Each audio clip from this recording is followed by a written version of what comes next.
할렐루야. 이 저녁 수요예배로 오신 여러분들 축복하고 사랑합니다. 우리 서로 인사하시겠습니다. 축복합니다. 감사합니다. 사랑합니다. 이 시간 은혜 받는 귀한 시간이 되기를 바랍니다. 한국인의 문화 중에 빨리빨리라는 문화가 있죠.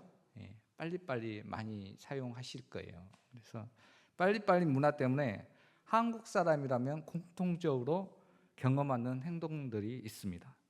자, 여러분들에게 이제 몇 문항이 나갈 텐데 이 문항 중에서 우리 성도님들이 몇 가지를 경험했는지 한번 체크해 보시기 바랍니다. 자, 나의 빨리빨리 경험 1번. 자, 자판기에 손을 놓고 기다린다. 경험 있으시죠? 다 웃으시고 나도 경험이 있습니다. 자, 두 번째. 3분 컵라면을 3분이 되기 전에 뚜껑을 열고 먹는다. 이것도 많이 경험했을 거예요. 3분 동안 기다리면 되는데 왜 계속 열렸다 닫았다 하는지 모르겠어요. 이 경험이 있을 거예요. 자, 세 번째. 엘리베이터 닫힘 버튼을 계속 누른다. 이거 경험이 있으시죠? 저는 이게 잘 이해를 못했는데 이게 엘리베이터 타고 나서 빨리 닫아서 올라가려고 내려가려고 합니다. 그 결과가 어떻게 될까요? 한번 다음 봐볼까요? 다음 사진. 이렇게 됩니다. 제가 이거 보면서 제가 한번 엘리베이터 진짜 봐봤거든요. 이렇게 돼 있더라고요. 웬만한 엘리베이터는 다 저렇게 닫힘 버튼만 달아 있어요. 그래서 우리 한국에만 있죠. 한국에만. 다른 외국에서는 저런 엘리베이터가 닫힘 버튼이 똑같죠. 틈이 없는데 우리나라만 유독 저렇답니다. 빨리빨리 가야지. 닫힘 버튼. 자, 다 경험이 있으시죠? 네 번째. 줄을 서서 기다리면서 짧은 줄로 계속 옮긴다. 저도 이거 아니라고 할 수가 없습니다. 저도 운전하다 보면 봐봐서 짧은 쪽으로 이렇게 계속 옮겨 다니는 것들이 기억됩니다. 자, 5번 봐보겠습니다. 웹사이트가 3초 안에 열리지 않으면 닫아버린다. 답답해가지고. 우리나라가 그래서 제일 빠르다고 하잖아요. 인터넷에서 제일 빠른 나라라고 합니다. 자, 여섯 번째 한번 봐볼까요? 인쇄되고 있는 종이를 손으로 잡고 있다. 저도 경험 있어요. 이거. 시간 되면 나오는데 왜 잡고 있는지 모르겠어요. 빨리 나오는 것도 아닌데 잡고 있는다고. 일곱 번째 한번 봐볼까요? 카드 결제 서면 가게 주인이 대신한다. 이거는 거의 혁명적이래요. 외국에서는 이런 일을 상상도 못한대요. 자기 서명을 한다는 것 자체가. 근데 우리나라는 대강 하세요 하고 그냥 나온다는 거죠. 카드 결제. 저는 카드를 결제를 안 했기 때문에 경험이 없습니다. 자, 8번. 사탕을 깨물어 먹는다. 이런 것도 많이 경험을 했을 것입니다. 제가 봐보니까 웬만하면 이 8가지에 다 우리 한국 사람들은 걸리는 것 같아요. 그래서 그만큼 우리 한국인들이 정서가 이 빨리빨리 무엇이든지 빨리 처리하려는 그 습성이 있다는 것을 알 수가 있습니다. 이렇게 무엇이든지 빨리빨리 하는 것 때문에 장점이 있고 이익이 되는 것도 분명히 있습니다. 그렇죠? 인터넷 강국이 됐잖아요. 다른 여러 나라에 비하면 우리나라가 인터넷 강국이 된 것은 사실입니다. 특별히 지난 3년의 그 전쟁으로 6.25 전쟁 이후로 모든 것이 무너진 상황에서 반세기라는 이 짧은 기간 동안에 엄청난 기적, 한강의 기적을 이룬 것은 보통의 정신 가지고는 이룰 수가 없다는 것이죠. 빨리빨리 하는 것은 우리의 사회를 정치적으로나 경제적으로나 고속의 성장을 이루는 데 큰 도움을 준 것은 사실입니다. 그러나 빨리빨리 하는 것 때문에 잃은 것이 있죠. 항상 좋은 것만은 아닙니다. 빨리 하기 때문에 놓치는 것들이 종종 있습니다. 그런 것들이 종종 있어요. 저도 어제 이렇게 퇴근길에 너무 피곤하고 그래서 일 마치고 빨리 집에 가야 됐다. 빨리 퇴근을 빨리 했는데 집에 다 와가지고 생각이 난 거예요. 우리 아내분께서 뭐 프린트해 오라는데 왜 그때 생각이 나는 거지? 빨리 나오는 것 때문에 좀 더 여유를 가졌다면 이것을 놓치는 경우가 종종 있습니다. 그래서 우리는 종종 바쁘게 살아가는 중에 항상 종종 잠시 쉬거나 멈추어서 돌아볼 필요가 있습니다. 지금 내가 열심히 살아가고 있는데 정말 바르게 살고 있는 것인가? 내가 정말 열심히 살고 있는데 과연 누구를 위한 것인가? 나를 위한 것인가? 가족을 위한 것인가? 그리고 진짜 이것이 하나님의 영광을 위한 것인가? 하는 것을 잠시 멈춰서 삶의 방향을 돌아볼 필요가 있다는 것입니다. 오늘 우리가 읽은 성경 말씀 중에 셀라라는 단어가 나오고 있는데요. 이 셀라가 원어적으로는 이것이 해석이 불가능하다는 거예요. 원어의 의미가 정확한 의미가 모르기 때문에 여러 가지 학자들의 이렇게 썰이 있는데 그 해석 중에 하나가 멈춤이라는 의미가 있다고 합니다. 히브리의 이 시편이 어떻게 만들어졌냐면 히브리의 시편은 어떤 저자가 그냥 시를 써서 이루어진 것도 사실이겠지만 시편의 원래 의미는 찬양이에요. 찬양을 구전되어 있던 이스라엘 민족들이 구전되어 입으에서 입으로 전해지고 전해졌던 것들을 모아놓은 것이 바로 시편의 찬양의 내용입니다. 그래서 이것을 이렇게 뭐 음표나 이런 것들과 관련해서 음악적인 내용이 이렇게 BHS 이렇게 BIS라고 했는데 그런 원문에 표시가 되어 있다는 것이죠. 정확히 우리는 해석을 할 수가 없지만 이렇게 성경학자들이 해석을 하기를. 그래서 이 부분은 셀라라는 의미가 여러 가지가 있는데 그중 하나가 노래를 담당하는 사람들이 노래를 멈춘다라는 의미가 있다는 것이에요. 멈춘다. 멈추고 기다린다. 그 대신에 이제 악기는 크게 악기하는 사람들은 크게 뭔가 연주를 한다라는 의미가 있다고 합니다. 오늘 우리가 읽은 시편 32편에 세 번의 셀라가 나타나고 있습니다. 시편 32편은 다윗의 마스길 곧 다윗의 교훈으로 알려져 있는 시편으로 나와 있습니다. 오늘 우리는 다윗의 시편을 통해서 교훈하고자 하는 것을 세 번의 셀라라는 제목으로 말씀과 함께 상고함으로 은혜 받기를 원합니다. 첫 번째 멈춤입니다. 우리는 자신의 모습을 살피기 위해서 멈출 수가 있어야 합니다. 우리 4절 말씀 함께 다시 읽어보겠습니다. 4절 말씀 시작.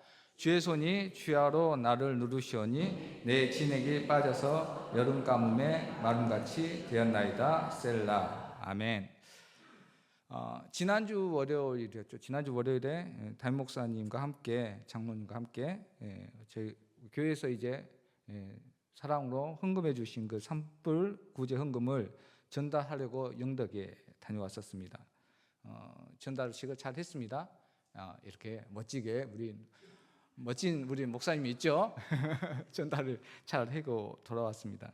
근데 갈 때는 몰랐는데 돌아오는 길에 이렇게 전경을 보는데 너무 안 좋았습니다. 그 다음 사진 한번 봐볼까요? 다음 사진 잘 안 나와 있는데 저기 우리 그러니까 이 육안으로 보는 거하고 실제 눈으로 보는 거하고 다르더라고요.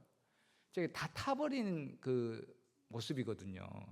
그래서 가다가 목사님이 사진 찍어라 해가지고 찍었는데 사진이 안 좋아서 그런지 하여튼 다 탄 모습이에요. 저게 심하게 타버린 나무들의 경우는 검게 그슬려져서 정말 나무만 앙상하게 검은 가지만 이렇게 앙상하게 남아있는데 너무 참담한 모습이었습니다. 그런데 나무 중에는 나무 잎이 타지 않는 것도 있더라고요. 나무 잎이 그런데 그런 것들은 나무 잎의 색깔이 달랐어요. 무슨 색이었을까요? 네, 4월, 5월이면 어떻습니까? 지금 한창 연녹색 생명의 빛깔을 내야 되는데 이 타지 않는 것은 무슨 색을 내지 않냐면 갈색, 말라버렸다는 것이죠. 이 불길이 닳지는 않았지만 태워버리진 않았지만 그 주위의 열기로 말미암아서 바짝 다 말라버린 거예요. 수액이. 그래서 고사가 된 모습이라고 할 수가 있습니다. 이처럼 우리의 겉모습은 살아있는 것 같아요. 멀쩡해 보이나 그 속사람 곧 영혼은 생기가 없이 바짝 말라버린 사람들이 있습니다. 하나님을 떠난 사람, 그리고 죄 가운데 있는 사람들이 바로 그런 사람입니다. 죄의 짐이 그 영혼을 짓눌러서 겉은 멀쩡해요. 겉은 진짜 잘 살아가고 있습니다. 잘 먹고 잘 살아갑니다. 하지만 그 마음은 온갖 병으로 불안하고 슬프고 또 억눌린 삶으로 나날로 가득 차게 됩니다. 다윗이 그랬습니다. 하나님의 마음에 합한 이 다윗도, 하나님께 칭찬받던 다윗도 일생에서 가장 지우고 싶었던 순간이 있었죠. 그 순간이 언제일까요? 밧세바와의 간통하는 일이었었습니다. 다윗이 그 죄를 범하고 마음이 편했을까요? 불안했겠죠. 불편했을 거예요. 그랬기 때문에 무엇을 합니까? 그가 밧세바의 남편인 우리아를 죽여버려요. 불안하니까, 들킬까 봐.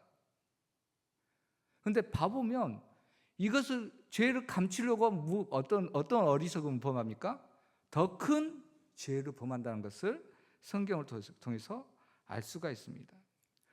그랬으니 이 다윗의 마음은 겉은 멀쩡하죠. 왕으로서 잘 먹고 잘 살겠지만 겉은 멀쩡하지만 그 속 마음은 어떻겠습니까? 밤마다 마음이 편치는 않았을 것입니다.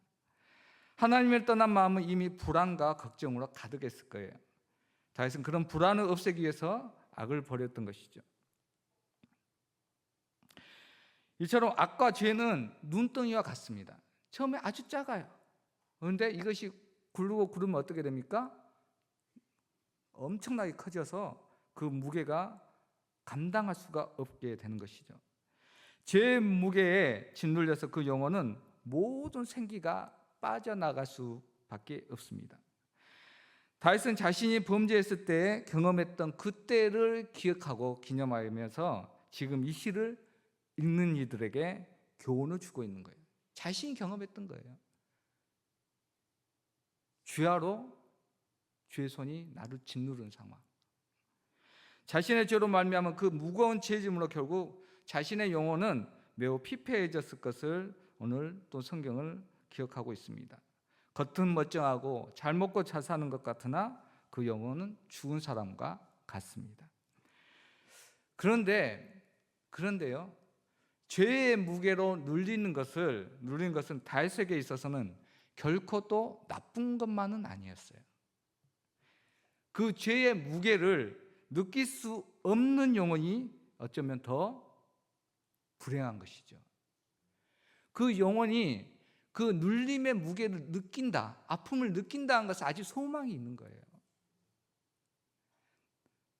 더 안타까운 것은 그 죄의 무게를, 내가 죄를 지었는데 그 죄의 무거움을 못 느끼는 게 더 무서운 것입니다.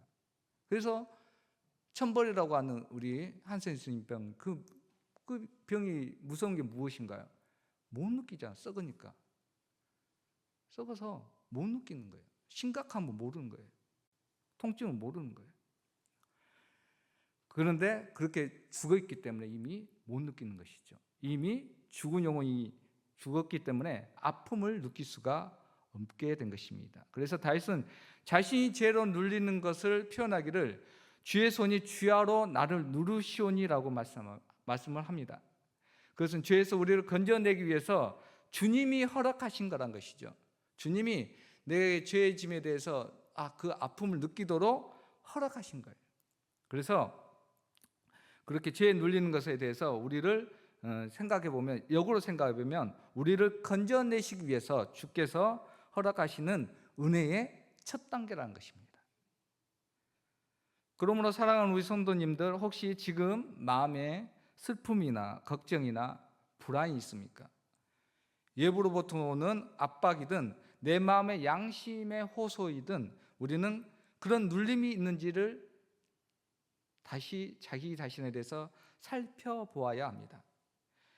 그렇게 살펴보기 위해서 우리가 바쁘게 살아가는 우리의 일상을 잠시 멈춤의 상태를 가져야 된다는 것이죠.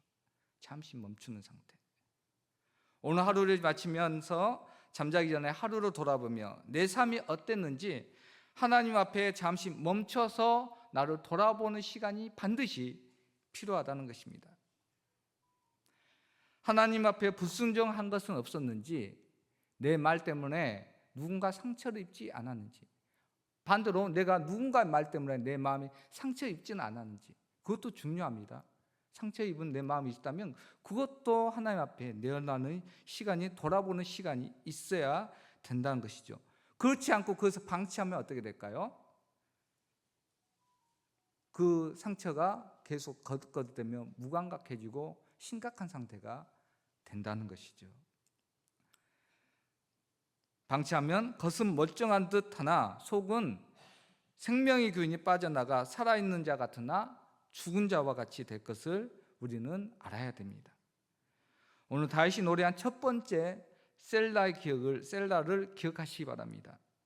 매일의 삶에서 자신을 돌아보고 하나님 앞에서 잠시 멈춤, 나의 삶을 잠시 멈춤으로 내 영혼의 고통을 주님 앞에 나아가서 돌아볼 수 있는 저와 여러분의 삶이 되기를 예수님의 이름으로 축복합니다. 둘째 셀라입니다. 우리는 둘째 멈춤으로 주님께 회개하고 용서를 받습니다. 우리 함께 5절 말씀 함께 읽겠습니다. 5절 시작. 내가 이르기를 내 허물을 여호와께 자복하리라 하고 주께 내 죄를 아뢰고 내 죄악을 숨기지 아니하였더니 곧 주께서 내 죄악을 사하셨나이다. 셀라. 아멘. 자신의 죄악을, 상황을 살펴보기 위해서 멈추고 이제 자신의 죄를 깨달았다면 그 다음 단계가 그 죄를 주님께 자복하는 단계가 필요합니다. 성경에 보면 다윗은 자신의 죄를 사람들에게 숨기려고 했습니다. 그러나 그것을 하나님 앞에서는 감출 수가 없었죠. 그리고 하나님은 그것을 오픈할 수 있도록 기회를 주시죠. 누구를 통해서요? 이 나단 선지자를 통해서 기회를 줍니다. 하나님은 나단 선지자를 통해서 어떤 예화를 이야기하게 하죠. 어떤 예화입니까? 어떤 암양 새끼 한 마리를 가진 가난한 사람과 부자에 대한 이야기를 해줘요. 나단을 통해서. 가난한 사람은 이 양 한 마리밖에 없었는데 이 부자에게 손님이 왔습니다. 그래서 부자는 어떻게 하죠? 자기 그 많은 양을 아끼고 가난한 자의 양을 빼앗아요. 그리고 그것으로 대접합니다. 그 말을 들은 다윗이 어떻게 반응합니까? 그런 나쁜 놈이 있냐고. 그 나쁜 놈은 반드시 양을 4배로 갚아줘야 한다라고 말합니다. 그러자 나단이 다윗을 향해서 말하죠. 당신이 그 부자입니다 라고 말합니다. 죄를 지적한 것이죠. 우리아의 어린 양, 우리아의 암양을 빼앗은 거잖아요. 하나밖에 없는 것을. 여러분이 다윗 왕이라면 그런데 이 상황에서 어떻게 하시겠습니까? 내 죄를 지적했을 때 사람들은 되게 누군가 죄를 지적받잖아요. 그러면 감추려고 하고 오히려 더 역성으로 반대로 그 화를 내거나 그 사람을 해치려고 합니다. 이 다윗의 입장에서는 왕이잖아요. 왕은 생사 여타권을 가진 아주 고대의 절대 권력자 아닙니까? 그 자리에서 나단을 처단할 수도 있었을 거예요. 절대 권력자니까. 그런데 이 상황에서 나단의 말을 듣고 어떻게 합니까? 다윗 왕은 거기서 멈춥니다. 멈춤. 자신의 죄를 깨닫고 인정을 하게 되죠. 여기에서 멈춤. 그렇게 인정할 수 있었던 것은 어쩌면 다윗은 계속 첫 번째 멈춤이 있었던 거예요. 밤마다 괴로웠고 그 일로 말미암아서 양심의 찔림이 있었다는 것이죠. 그래서 그 죄의 무게 때문에 심령이 주님을 향해서 그 갈급함이 있었던 것이죠. 그렇게 자기의 죄에 대해서 대적하지 않고 인정하는 것, 여기에 다윗의 위대한 점이 있습니다. 다윗이 위대한 것은 그가 골리앗을 무너뜨렸기 때문에 싸워서 이겼기 때문만은 아닙니다. 물론 그것도 대단한 일이죠. 대단한 일입니다. 그러나 그것 하나 때문만은 아니죠. 만약 힘으로만 왕을 세웠다면 다윗보다 더 큰 용사들이 분명히 있었어요. 자기 휘하에 분명히 있었습니다. 더 힘센 사람이 있었습니다. 그런데 다윗이 왜 더 위대한 사람으로 믿음의 성군으로 세워진 것입니까? 그가 뛰어난 것은 하나님 앞에 이러한 자세, 곧 바로 자신의 죄에 대해서 잘 알고 자복하고 회개하는 믿음 때문이었습니다. 그것이 달랐던 것이죠. 이렇게 죄를 자복한 다윗에게 하나님은 어떻게 하시나요? 우리 사무엘하 12장 13절 말씀 함께 읽겠습니다. 시작. 다윗이 나단에게 이르되 내가 여호와께 죄를 범하였노라 하며 나단이 다윗에게 말하되 여호와께서도 당신의 죄를 사하셨나니 당신이 죽지 아니하려니와. 아멘. 우리 하나님은 죄를 자복한 다윗에게 곧바로 죄를 용서해 주셨음을 성경은 말씀하고 있습니다.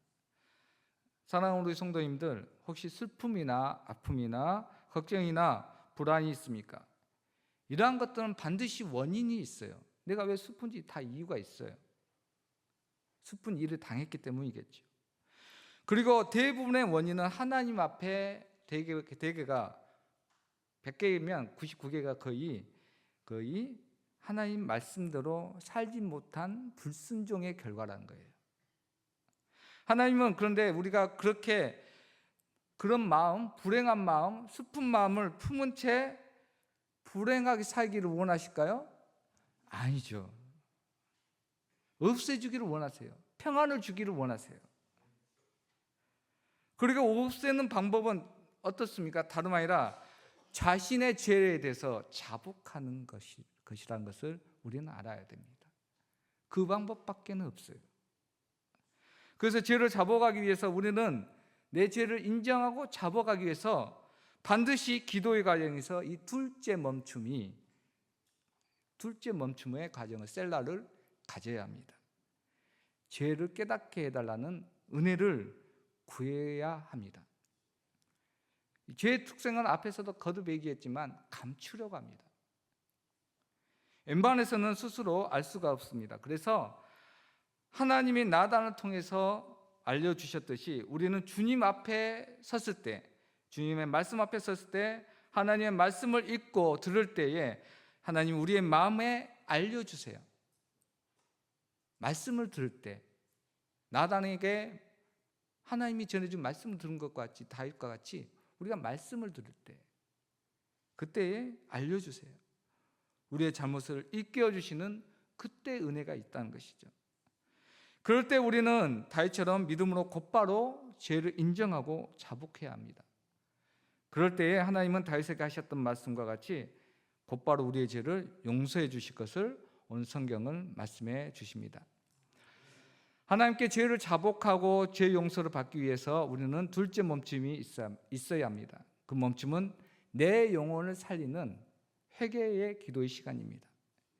이 회개의 기도의 시간은 첫 번째 멈춤에서 우리의 마음에 평안이 없을 때 더욱 힘써야 합니다. 기도를 해도 평안이 없다, 더 이 둘째 멈춤을 추구하셔야 된다는 것이죠. 기도 내가 간구할 거 다 기도했으니까 나 다 일어서고 간다. 그럴 때 마음을 한번 살펴보시기를 바라요. 내가 내 마음 평안했는가? 기도의 결과 평안이 없을 때는 이 기도가 빠져 있는 것이죠. 평안이 올 때까지 하나님께 기도해야 된다는 것이죠. 마음이 힘들고 어려울수록 하나님 앞에 멈춤의 시간을 반드시 가져야 합니다. 그런데 마음이 힘들고 어려울 때 기도를 하기가 쉽지 않아요. 마음이 피곤하고 힘든데 기도의 자리에 나오기가 너무 힘듭니다. 그게 이제 영적 싸움이죠. 여러 가지 이유로, 핑계로 기도의 자리, 예배의 자리를 피하게 됩니다. 그래서 우리의 마음이 힘들고 어려운 순간이 올 때 우리는 거꾸로 생각할 수 있어야 됩니다. 그 시간은 다름 아니라 하나님이 나를 찾는 시간이고 하나님이 나를 찾고 있다. 그리고 나를 용서해 주시려고 나를 부르는 시간이구나 하는 것을 아셔야 합니다. 이것을 안 다윗이었기 때문에 6절에서 다음과 같이 고백합니다.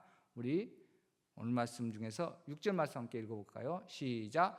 이로 말미암아 모든 경건한 자는 주를 만날 기회를 얻어서 주께 기도할지라. 진실로 홍수가 범람할지라도 그에게 미치지 못하리이다. 아멘. 어려울 때 경건한 사람, 믿음의 사람은 주님을 만날 기회로 삼아서 기도를 한다는 것이죠. 이 말씀을 기억해서 삶이 어렵고 힘들 때에, 마음이 지치고 괴로울 때에 주님의 만날 기회로 알아서 주님 앞에 나와 죄를 자복하고 용서받는 복된 삶을 살아가는 저와 여러분이 되기를 주의 이름으로 축복합니다. 마지막 셋째 셀라입니다. 우리는 주님을 찬양하기 위해서 멈출 수 있어야 합니다. 다시 우리 7절 말씀을 함께 읽어보겠습니다. 시작. 주는 나의 은신처이오니 환난에서 나를 보호하시고 구원의 노래로 나를 두르시리이다. 셀라. 아멘. 주의 용서를 받고 심령이 소생한 다윗은 이후에 어떤 반응을 보이나요? 어떻게 살았을까요? 다윗은 자신을 구원하신 하나님을 찬양하며 살게 되죠. 다윗은 비록 하나님의 말씀에서 어긋난 삶을 살기도 했지만 우리는 살 수밖에 없어요. 연약해서.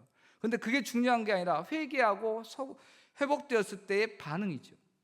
그 반응도 너무 중요한 거예요. 용서를 받은 다윗은 항상 그 은혜를 잊지 않고 감사하며 찬양하는 삶을 살게 됩니다. 그래서 그는 그 누구보다도 성경에서 이 시편에서 많은 찬양의 가사를 올렸던 사람이 바로 이 다윗이에요. 그가 그만큼 하나님을 많이 기억하고 자신의 베푸신 은혜, 용서함에 대해서 감사하고 찬양하는 삶을 살았다는 것입니다. 많은 시편을 남겼다는 것은 다윗은 그가 받은 은혜를 항상 기억하며 찬양하는 삶을 살았다는 의미입니다. 그래서 다윗은 시편 62편 8절에서 다음과 같이 고백합니다. 함께 읽어볼까요? 시작. 백성들아 시시로 그를 의지하고 그의 앞에 마음을 토하라. 하나님은 우리의 피난처시로다. 아멘. 이 말씀에서 다윗이 언제? 시시로. 시간마다라는 뜻이에요. 시간마다 하나님을 의지하여 마음을 토하는 기도를 할 것을 권면합니다. 기도와 함께 하나님을 찬양하라는 의미겠죠. 사랑하는 우리 성도님들, 오늘 우리는 다윗의 시편을 통해서 바쁘게 변하고 움직이는 이 세상에서 어떻게 그리스도인들이 살아야 할지를 교훈받게 됩니다. 제가 이 설교문은 다 끝났는데 뒤에 이제 그런 생각이 들었었습니다. 우리에게 멈춤은, 그리스도인들에게 가장 큰 멈춤은 언제일까요? 바로 지금입니다. 바로 지금이더라고요. 정말 세상은 지금 바쁘잖아요. 바쁘게 돌아오고 일도 많고 그러지만 우리들은 이 바쁜 와중에 멈춥니다. 그리고 주님 앞에 나와서 기도하고 찬양하는 것을 하고 있더라고요. 그러니까 우리는 사실 이 멈춤의 시간들을 예배를 통해서 다 실천하고 있다는 것을 제가 설교 전에 마음에 그런 감동을 주셨습니다. 그래서 가장 중요한 멈춤의 시간, 이 예배를 어떻게 해야 될까요? 잘 고수하셔야 된다는 것이죠. 사랑하는 우리 성도님들, 아무리 바쁘더라도 하나님 앞에 서서 말씀으로 자신을 멈추는, 돌아보기 위해서 멈추는 시간을 가지시기 바랍니다. 잘못한 것을 기억하여 회개하고 용서받기 위해서 멈추는 시간을 가지시기 바랍니다. 무엇보다도 용서받았을 때 그 은혜로 시시로 항상 멈춰서 나를 용서하신 하나님의 은혜에 감사 찬양하는 삶을 살아가시는 저와 여러분이 되기를 예수님의 이름으로 축복합니다.